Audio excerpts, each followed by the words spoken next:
Well, Brian, it's always good to see you, but maybe not so good today after you putting a few in against us, but it's lovely to see you again. But this Airdrie team's really coming on now.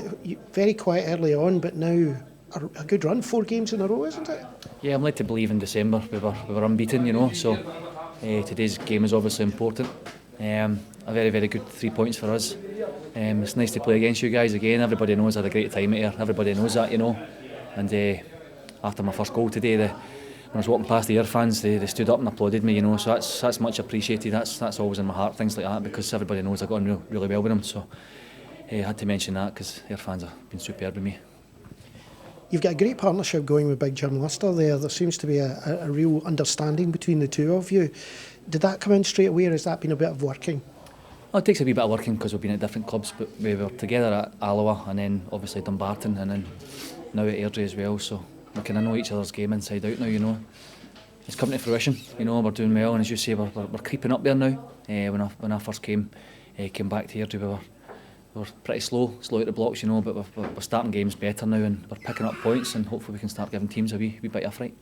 It's one thing about Gary's teams, they're always well organised and they know their pattern. It looks like that you train for that. You've got a really good set pattern that you play to and you know what to do. Absolutely. Everybody knows their job in the team. The manager was a fierce competitor when he played, and we've got to be trying much the same, and play the ugly side of the game as well as we can, because that was his game. But the one thing I've noticed about the manager, obviously, it's the first time working with him, his work ethic is really, really high, and that breeds confidence throughout the team as well if you're working away, because that's the least you should give is 100%, but we're getting there from an Airdrie point of view, slowly but surely, so long may it continue. What's your target for this season then? Is it the playoff places? When I first came, the target was always a playoff, and it was difficult at the start. As I say, we were down at the bottom for a reason, but we're getting there now, and performances are coming along, and hopefully we can start picking up a few more points. Well, Andy, a really disappointing result for you this week. There were signs of improvement last week, but this week it's gone a bit flat again. Yeah, without a doubt. If you don't defend properly, you're not winning games of football. We certainly never did that today. It was a bit of comic cuts errors for 2 of the goals anyway. One poor part where someone got intercepted, and then the ball in from the wide, which went in. Just lack of communication. The first one's a long ball over the top, which we don't defend properly. The second one, individual errors, get plenty of time on the ball, doesn't pass it, gets caught out, and then the third one, you can't legislate for that, just a ball coming in and just a lack of communication. We seem to be struggling to get the ball to the forwards because we're not having very many shots on target through the games just now. What do you put that down to? I think it's down to confidence. When you're playing, everybody wants the ball and everybody's trying to make things happen. But you're not winning games, there's people aren't confident. We saw some bits during the match, like Alan Forrest a couple of times got some good runs there, and we did have a little bit of intense pressure just before they got their second goal and shortly afterwards as well.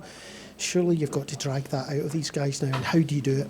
Well, that's what happened with the second goal. Before the second goal went in, Alan Forrest has a shot. Their goalkeeper has good safety down his left hand side, and then from there on they got him to score the second goal. What about the injuries that we got today? Well, especially we got one right early on. I believe it was 2 minutes when Murphy got his injury in. Peter Murphy came off with a calf injury. Obviously need to wait and see how that settles down, and Brian Gilmore was the same with his ankle. Just need to wait and see how that settles down. What have we got injury-wise for next week? Because next week is a major game. It's a massive importance. Injury-wise, just the ones that came off. We just need to wait and see how they settle down on Tuesday. And obviously they'll be back in on Tuesday night and they'll be back in Friday morning. So what have we got for a centre pairing then if this doesn't happen, or have you got to look at it just when it happens? Just need to wait and see, just need to take what's there. At the moment I can't say how they'll develop from that.